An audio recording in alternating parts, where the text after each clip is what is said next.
ఒకరి కాలు బట్టి ఒకరు ముందకుండా, ఒకరు ముందలు పోతే ఆ ముందలు పోయే వ్యక్తులు కూడా మనం ఇబ్బందులు పెట్టకుండా అందరం కలిసి ఒకే మాట మీద నిలబడుతూ మనం కష్టపడుకొని ఎటువంటి తత్వం ఉన్నోని అటువంటి విధంగా ప్రమోట్ చేయాలి. కానీ ఎవరో ఎదుగుతుంటే కొంతమంది వ్యక్తిగత 99% మంచిగా ఉన్న 1% మాత్రం ఎదిగే వ్యక్తిని చూసి కాలు బట్టి కొంచెం వాళ్ళు ఇబ్బంది పెట్టే కార్యక్రమాలు కొంతమంది చేయాలనుకుంటే ప్రకృతి, దైవము, పరిస్థితులన్నీ కూడా ఉంటాయి, అవి కూడా చూస్తాయని చెప్పి తెలియజేస్తూ ఎవరి కష్టం వల్ల మిగులుతుంది. మనం జీవితం శాశ్వతం కాదు, భగవంతుడు మనకి ఇచ్చింది వరం అనుకోవాలి.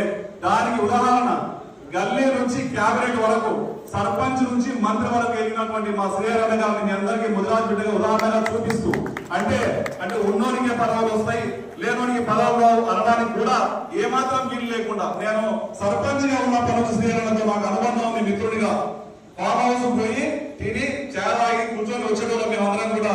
ఫామ్ హౌస్ పోయినాయి, భూములు పోయినాయి, కానీ మొక్కలోని ధైర్యంతో అన్ని ప్రజల కోసం అమ్ముకున్నా, ప్రజల కోసం ప్రజల వెంటనే ఉంటూ నిక్కవని ధైర్యంతో ఎన్ని దెబ్బలు తిన్నా నేను చూస్తా ఉన్నాను కదా. మేమన్నా ఒకప్పుడు ఏం రాజకీయ అనుకున్నాం, కానీ ఒక పిచ్చి పట్టినట్లుగా అంటే ఏదైనా ప్యాషన్ ఉంటే ఆ సీట్ లో కూర్చున్న వారు కూడా కష్టపడే తత్వం ఆయన చూసి నేర్చుకోవాలని మనస్ఫూర్తిగా తెలియజేస్తూ సర్పంచ్ నుండి క్యాబినెట్ హోదా వరకు ముదిరాజు బిడ్డగా ఎదిగి మంత్రిగా కూర్చున్నందుకు మనస్ఫూర్తి అన్నగారికి చేతులెత్తి ధన్యవాదాలు తెలియజేస్తూ మిమ్మల్ని ఆదర్శంగా తీసుకొని కాంగ్రెస్ పార్టీలో మేమందరం కూడా కష్టపడతామని తెలియజేస్తూ ఈ అవకాశం ఇచ్చిన అందరికీ మనస్ఫూర్తిగా ధన్యవాదాలు తెలుస్తూ ముగిస్తాం. జై